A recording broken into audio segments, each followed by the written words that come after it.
Bonjour et bienvenue dans cette vidéo.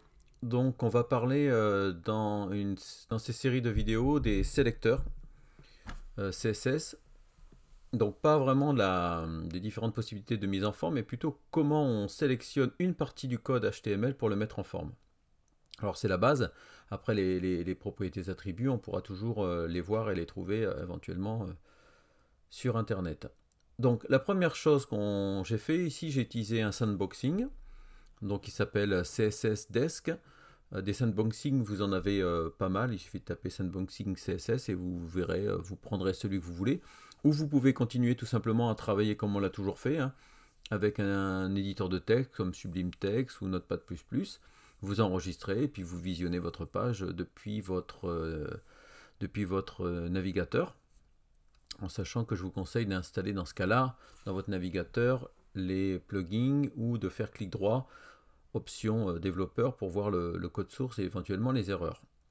Moi je l'ai fait ici pour que ça soit plus simple, hein. On voit qu'on a le code HTML, l'apparence que va donner dans un navigateur et le code CSS qu'on va pouvoir mettre ici. C'est plus simple que vous voyez en une seule fenêtre les trois parties, hein, donc le HTML, le CSS et le résultat. Première chose sur laquelle j'ai déjà insisté, on sépare bien la mise en forme de la structure et du contenu de la page. Le contenu de la page et la structure, c'est le HTML. La mise en forme, c'est le CSS. Cela dit, alors que je n'ai tapé aucun code CSS, on voit déjà qu'il y a quand même une mise en forme. Puisque si je regarde ici le H1, qui est titre de niveau le plus important, on voit bien qu'il est plus grand et en gras. Quand je vois le titre H2, qui est donc un titre de niveau 2, moins important, un peu plus petit, etc.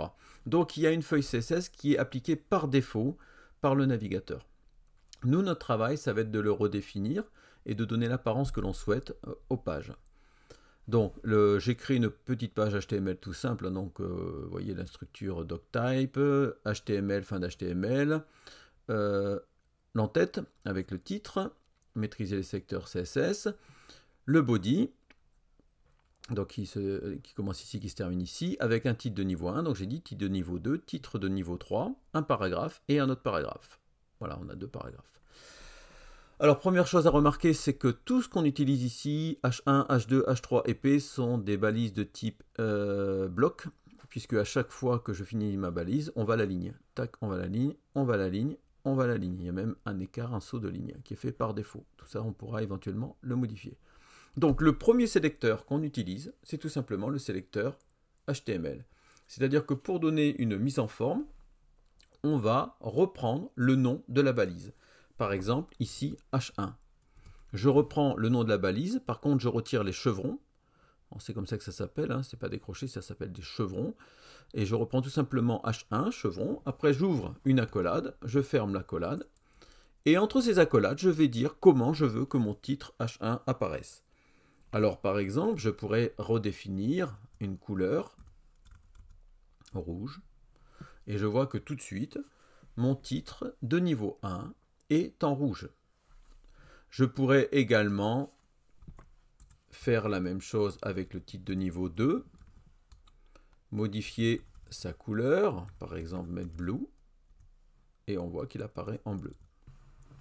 Je pourrais également modifier la taille, font size, et définir ici par exemple en nombre de pixels, attention px colle au 16, et on voit qu'il apparaît plus petit. Donc là c'est un peu trop petit, je vais mettre par exemple 23. Ici je vais faire un font size qui soit plus petit pour garder une certaine cohérence, puisque c'est un titre un peu moins important, je vais le mettre en plus petit. Voilà, il apparaît ici en 23, etc. etc.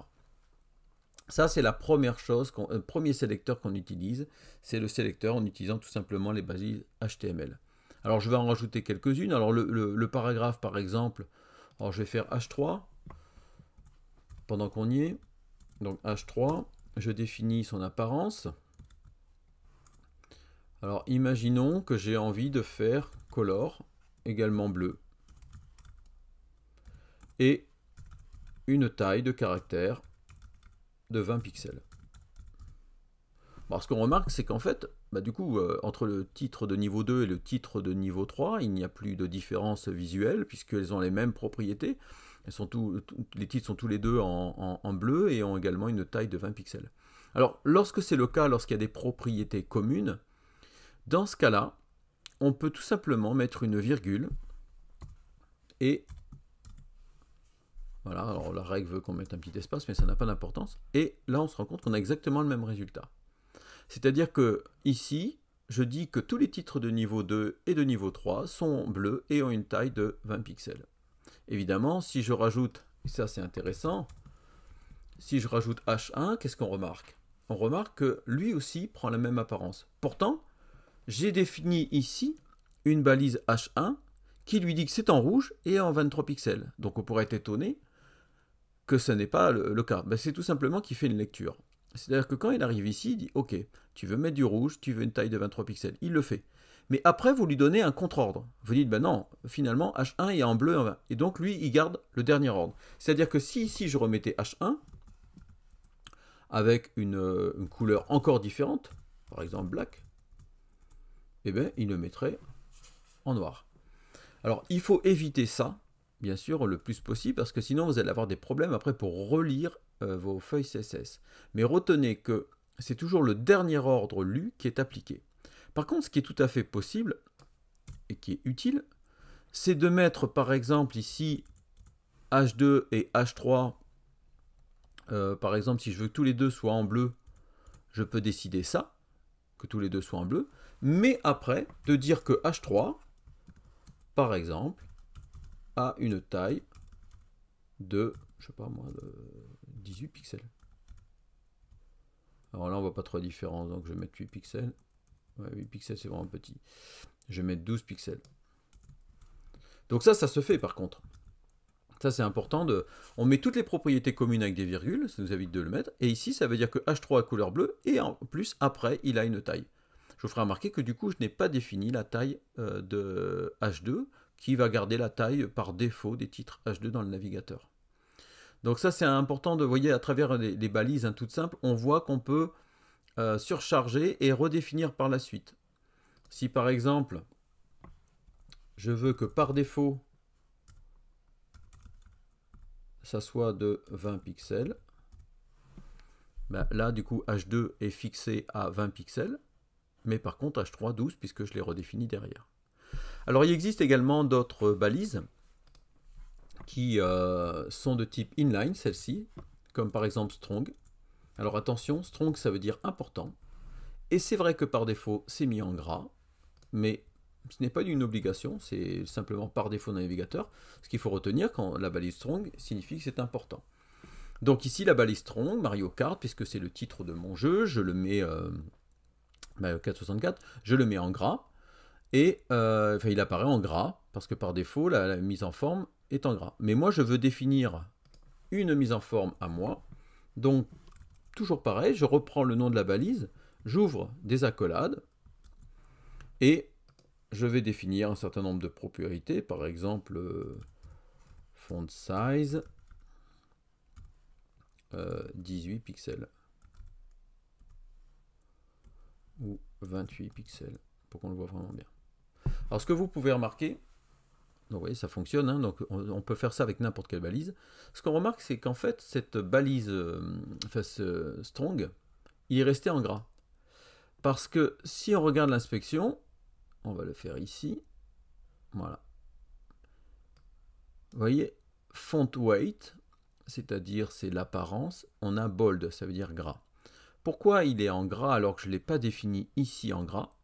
Tout simplement parce que par défaut, on a dit que mon navigateur, qui ici est Chrome, donne cette fonte en étant de type bold. Si maintenant je décide de définir une autre fonte, dans ce cas-là, il l'annulera. Par exemple, ici, si je me mets sur H1, donc H1, on voit que le type d'affichage de H1 par défaut, c'est de type bloc, c'est ce que je vous disais. Par contre, normalement, sa taille était de 2 EM. Alors, on reviendra sur les unités, mais pour faire simple, pixels, c'est vraiment les nombres de pixels. Tout le monde voit ce que c'est un pixel, hein, c'est le plus petit point affichable par un écran. Le problème, c'est que ce pixel, eh ben, il a des tailles différentes suivant l'écran et suivant la définition. C'est-à-dire que vous avez des pixels qui vont être très petits, des pixels qui vont être plus grands. Du coup, suivant l'écran, ça change. Le M permet d'avoir une apparence homogène, peu importe la taille des écrans. Voilà, c'est ce qui permet que on regarde sur un smartphone, une tablette ou un écran d'ordinateur ou un téléviseur, on aura la même taille. Et enfin, tout le reste là, vous ne l'avez pas défini, mais c'est défini par défaut dans le navigateur. C'est-à-dire qu'avant toute chose, il y a déjà une mise en forme. Donc si après, si je regarde sur le paragraphe, voilà, on a également le type bloc. Par contre, si je regarde sur Strong, là, je ne suis pas de type bloc, je suis de type inline, et on a donc des éléments d'affichage tout à fait classiques. Donc ici, par exemple, on pourrait définir, alors on va retirer ça, alors si je mets none,